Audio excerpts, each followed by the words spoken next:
Doctor Baba Saheb Ambedkar open university.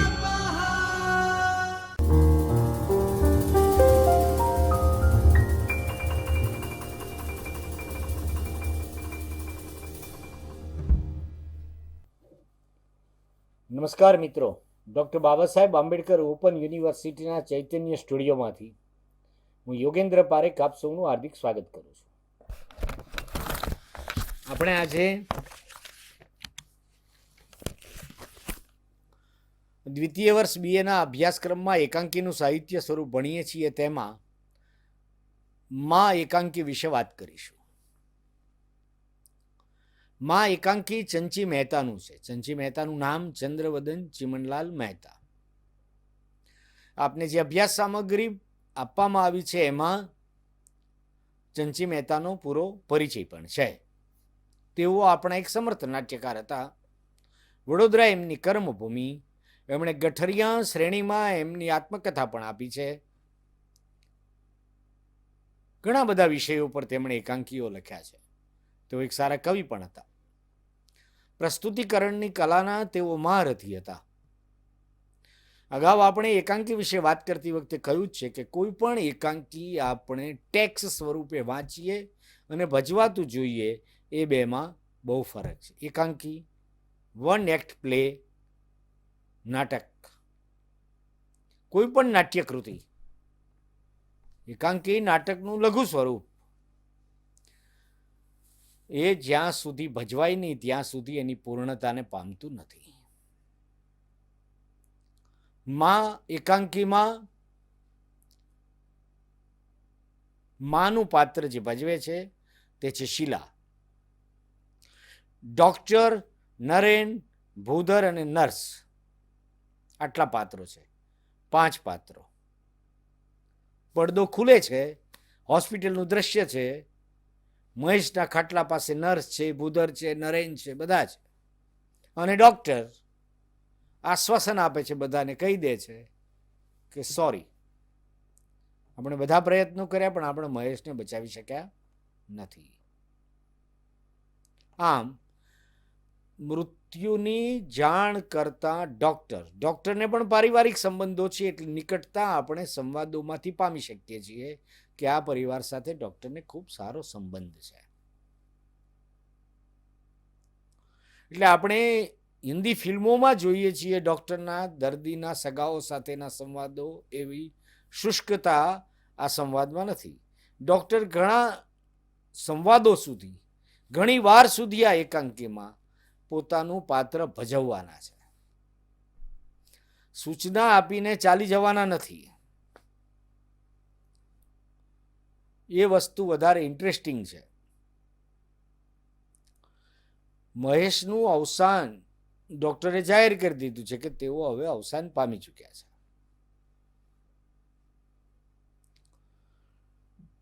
તમે બધી તૈયારી કરો, કહેવાનું હોય એને કહી દો, જાણ કરી દો. આ જે સંવાદ હોય સ્વાભાવિકપણે સગા સંબંધીઓને જાણ કરી દો.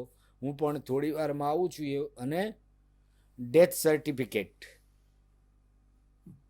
મરણનું પ્રમાણપત્ર પર સહી કરી દઈશ. ત્યાં નર્સને પણ સહી કરવાનું કહે છે, કાઉન્ટર સિગ્નેચર કદાચ. અને નર્સ કહે છે હું સહી નહીં કરું, મારે મૃત્યુનું કારણ જાણવું છે. તે ડૉક્ટર કહે હું કહું છું કે ગુજરી ગયા છે, એમને કેન્સર હતું અને પછી આ સારવાર દરમિયાન એમનું અવસાન થયું. સીધી વાત છે, એમાં તને કોની પર શંકા છે? એ સંવાદ બહુ રસપ્રદ છે. નર્સે ઘણા સમયથી મહેશની સારવાર કરી છે, એટલે બીજા પાત્રો એમ સમજે છે કે મહેશ માટેની લાગણીથી ખેંચાઈને નર્સ આમ કહે છે.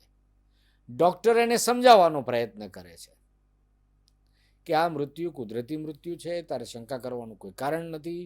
ઘરના માણસો કોઈ એવા છે નહીં કે જેણે કોઈ અજુગતી રીતે મહેશને ગોળીઓ આપી દીધી હોય અને એનું અવસાન થાય. મહેશનું અવસાન થાય એમાં કોને એવો રસ હોય કે જે એને મારી નાખવા સુધી પ્રેરાય? આ બધી વાત ડૉક્ટર નર્સને સમજાવે છે. નર્સ કહે છે કે મને કોઈના પર શંકા નથી, પણ મને એટલી ખબર છે કે આ મૃત્યુ કુદરતી મૃત્યુ નથી. એટલે મારે એની તપાસ કરવી છે કે વધારાની ગોળીઓ મહેશના ખાટલા પાસે મૂકેલી ગોળીમાં ઘણી બધી ગોળીઓ ઓછી થઈ ગઈ છે અને નર્સ ગોળીઓ ગણતી હતી, એની ગણતરી પાકી હતી. ગોળીનું ઓછું થઈ જવું એ વાતનો સંકેત નર્સના મનમાં બરાબર રચે છે એક છાપ કે વધારાની ગોળી આપવાથી મહેશનું અવસાન થઈ ગયું છે. એ ગોળી સુધી પહોંચી શકે એવી મહેશની સ્થિતિ નહોતી. એ ગોળી મહેશને કોઈએ આપી છે એક ભરોસો જન્માવીને કે આ દવા લઈ લો, તમારે લેવાની છે, ને પછી લઈ લીધી હોય અને મહેશનું અવસાન થયું હોય. એટલે મહેશ મરી જાય એમાં કોકને રસ હોય એવું નર્સના મનમાં બરાબર છે. નર્સને ઘરના કોઈ સભ્ય વિશે શંકા નથી. બીજો ભાઈ છે નરેન, એ સમજાવે છે કે આવું તું શું કામ કરે છે, આવી જીદ કેમ રાખે છે. જો ડૉક્ટર ના પાડે અને મરણનું સર્ટિફિકેટ આપી દે તો વાત પતી જાય એવું નથી હોતું. કારણ કે નર્સ કાયદો જાણે છે અને નર્સ કહે છે કે હું પોલીસને બોલાવવા માગું છું, તપાસ થવી જોઈએ, પોસ્ટમોર્ટમ રિપોર્ટ થવો જોઈએ, મૃત્યુનું કારણ મારે જાણવું છે, મારે માત્ર કારણ જાણવું છે કે આવું કેવી રીતે થયું. નર્સને પાક્કો ભરોસો છે કે કોઈ એને ગોળી આપી દીધી છે. ડૉક્ટર સમજાવે છે, નરેન સમજાવે છે, એક જુદી સ્થિતિ ઊભી થાય છે. નરેનને એમ પણ થાય છે કે કદાચ નર્સ આ જે જીદ રાખે છે એનું કંઈક જુદું જ કારણ છે. એ કારણની ચર્ચા કરવાની જરૂર નથી એમ પણ કહી દે છે નર્સ. અને કારણ એટલું હતું કે નર્સ પ્રત્યે નરેનને લાગણી હતી, પ્રેમ હતો. પરણવા માટે વારંવાર કહેલું પણ નર્સે ના પાડી હતી. અને આવું કહીને જે પાછળ પડી ગયો છે એવી જો લાગણી નર્સને થઈ હોય તો નર્સ પોલીસને વચ્ચે લાવીને નરેન પ્રત્યે કે કુટુંબ પ્રત્યે બદલો લેવા માગતી હોય એવું નરેનને લાગે છે. ડૉક્ટર પણ સમજાવે છે કે મહેશની ડેડ બોડી સાથે કેટલી બધી તપાસના નામે જે મગજમારી થશે એમાં વિધિનો ટાઈમ જતો રહેશે, આ કંઈ કરવાની જરૂર નથી. આખરે સાબિત શું થવાનું? નર્સ કહે છે મને કોઈના પર શંકા નથી, મારે સાબિત એ કરવું છે કે એને વધારાની ગોળી આપી કોણે. એનું મૃત્યુ એ કુદરતી મૃત્યુ નથી. પોલીસને બોલાવવા સુધીની વાત પહોંચે છે. આ સંઘર્ષ, એ સંઘર્ષની ભાષા અને સંવાદમાંથી જે આખું વાતાવરણ નિષ્પન્ન થાય છે, બહુ સહજ રીતે ભાવકની સમક્ષ બધા પાત્રો ભજવાય છે. સંવાદ દ્વારા આખી પરિસ્થિતિ ખુલ્લી થાય છે અને અચાનક માતા શીલા જે છે એનો પ્રવેશ થાય છે. માનો એકાંકીનું શીર્ષક છે મા. નરેન સાવકો ભાઈ છે એટલે નરેનને મહેશની બહુ કાળજીમાં રસ નથી, તપાસ થાય એમાં રસ નથી. એવો સંવાદ પણ ભાવકની એકાંકી સાથે ટકાવી રાખે છે. તપાસ થશે તો શું બહાર આવશે એ જાણવામાં રસ પડે એવી વાત છે. નર્સે સર્ટિફિકેટ પર સહી કરી નથી. ડૉક્ટર તો કોઈ પણ પરિસ્થિતિ માટે તૈયાર છે પણ એ સમજાવે છે કે મરણનું સર્ટિફિકેટ આપી દેવું જોઈએ, વાત એ પૂરી થાય છે. એનું મૃત્યુ કુદરતી હોવા વિશે ડૉક્ટરને કોઈ શંકા નથી અને નર્સને પૂરેપૂરી શંકા છે. એ ડૉક્ટર અને નર્સના સંવાદમાંથી સંઘર્ષ છે. એક પાત્ર એવું છે કે જેનો પ્રભાવ હોય, જેની સૂચનાનું પાલન કરવાનું હોય, અને એક પાત્ર એવું છે જે પોતાની સમજણ મુજબ મક્કમ છે. તો સત્ય શું હશે? નર્સની કે પેલી ટેબ્લેટની ગણતરીઓ ખોટી નથી, નર્સની ભાવના પણ ખોટી નથી, બીજું કોઈ સાંસારિક કારણ નથી. એના પ્રોફેશનલ એથિક્સ મુજબ એ તપાસનો આગ્રહ રાખે છે. એ નર્સની મક્કમતા જે છે એ મક્કમતા એના સંવાદોમાંથી બહાર આવે છે. અને નર્સ અને ડૉક્ટરના પાત્ર પાસે અભિનયની અનેકવિધ શક્યતાઓ આ એકાંકીમાં દેખાય છે. માં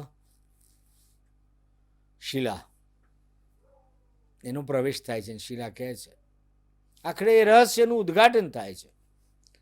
શીલા કહે છે કે છેલ્લા 1 વર્ષથી એની તબિયત સુધારા પર નહોતી. એ કરગરીને કહેતો હતો કે મને હવે મુક્તિ આપો. એનાથી ચીરવાતી નહોતી પરિસ્થિતિ. ખાટલે પડેલા મહેશની દર્દનાક પરિસ્થિતિ. જેને વિશે સૌથી વધુ લાગણી ધરાવતું પાત્ર જો કોઈ હોય તો એ માં હોય. એને એની પરિસ્થિતિની ખબર હોય. મર્સી કિલિંગ, મૃત્યુ માટેની પરવાનગી આપવી, કરુણાપૂર્વક. એનો દેહ છૂટી જાય તો સારું એવું ઈચ્છવું. તબિયતના કારણે પરેશાન છે. માને ખૂબ લાગણી છે, પણ શીલા કહે છે કે એની પરિસ્થિતિ હું જોઈ શકું એમ હતી નહીં. તેથી જ દવાની ટીકડીઓ જે ગણતરી તમે કહો છો એ સાચું છે. નર્સને કહે છે મેં જ એને વધારાની ગોળી આપી દીધી એમ એકાંકીના અંતે માં કહે છે. માં કબૂલ કરે છે. માની કબૂલાતમાં ગુનાનો એકરાર નથી. માની કબૂલાતમાં પરિસ્થિતિનું એક પરિમાણ છે. માની વેદનશીલતાની ચરમસીમા છે. માનું પાત્ર ભજવનાર મહિલા માટે પણ પડકાર છે, દિગ્દર્શક માટે પણ. જે સ્થળમાં જે કાળમાં આવા સંઘર્ષમય સંવાદો અને પરિસ્થિતિની ચર્ચા કરવાની છે અને આવા અંત સુધી એકાંકીને પ્રતિથી યોગ્ય રીતે લઈ જવાનું છે, એ બધી જ વસ્તુઓ રસપ્રદ રીતે આવે. એનું એકાંકીકાર ચંચી મહેતાએ સંવાદો લખતી વખતે ખૂબ કાળજી રાખીને નિષ્પન્ન કર્યું છે.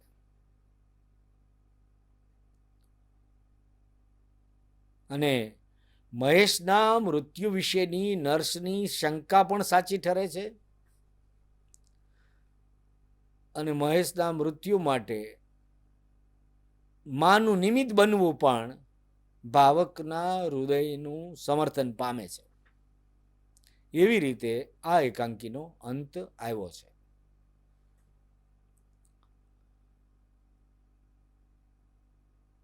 માનું ચરિત્ર લેખકે સુંદર રીતે ઉપસાવ્યું છે.